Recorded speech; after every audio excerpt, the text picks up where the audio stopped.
And 4 now. Apparently, this is how they end everything. 2 losses, and then they keep it going. I was going to say it yesterday, is that you see Team Solo Mid say, we'll lose 1, and then we'll win. I guess Cloud9 says, we'll lose 2, and then we'll win, which works because that's all you can lose. Oh, man. If that's really how they're operating, that's something to say about their picks and bans. It's not going to be very easy if they keep going this way. Yeah, they're like, let's just try some things, and then they actually get their act together. And that last game, though, wasn't really their act completely together. That was a super chaotic game from the get-go. I mean, they got kind of lucky with how the level 1 went, where they came out, with 2 kills ahead, and I think that really put the Evelynn behind. Like, Evelynn is a champion that you need a little bit of love from the start, and you need a good pull, and you need to be able to get off the early ganks and just snowball from there. And they didn't really have that happen. And I also think that C9 adapted really well in the band's picks, because they knew that they were going to pick Shen, right? And they knew they were going to pick Sivir, because that's just they're like, hey, we've been winning with it.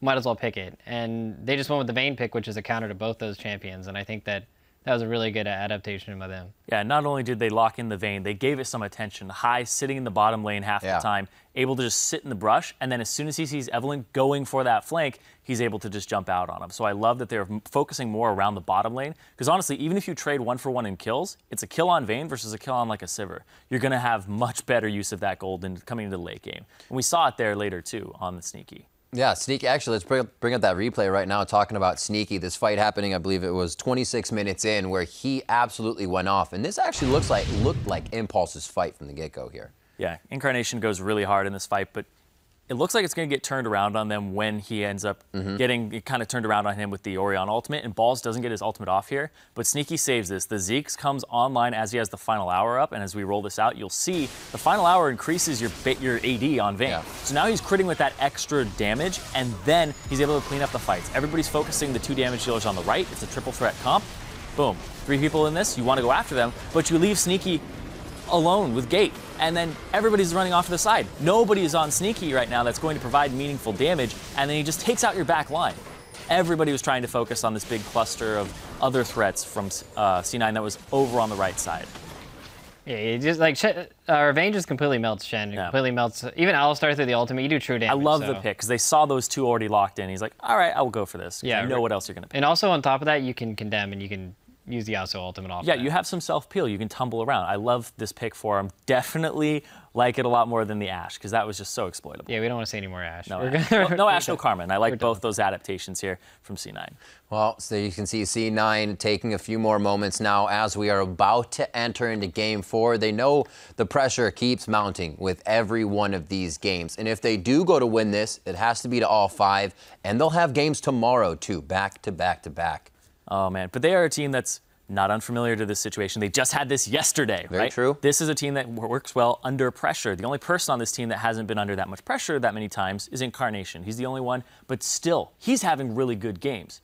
All of their games, despite them being losses for him, and 2 of them, his Incarnation Yasuo was really good. About 9 kills or something like that. First play, his Ahri had the most kills in the game, most damage in the game, too. No, first play.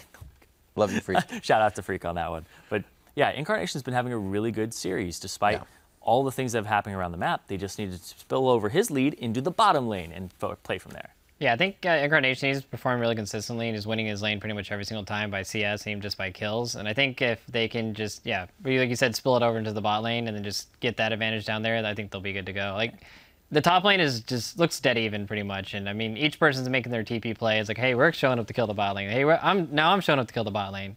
And I don't really think that matchup's going to matter that much. So it's really just get the mid lane ahead and then have the mid lane come down and get the bot lane ahead. Seems like things definitely changed around for Cloud9 there as they changed up the compositions and everything started to work out. We'll see if it sticks that way.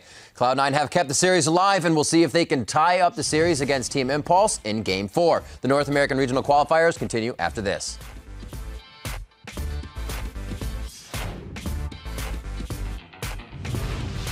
Already has 2 kills, holy cow! Now hitting up Impact, who does not have a Q, gets binded. Here comes the Alistair. Incarnation goes to play.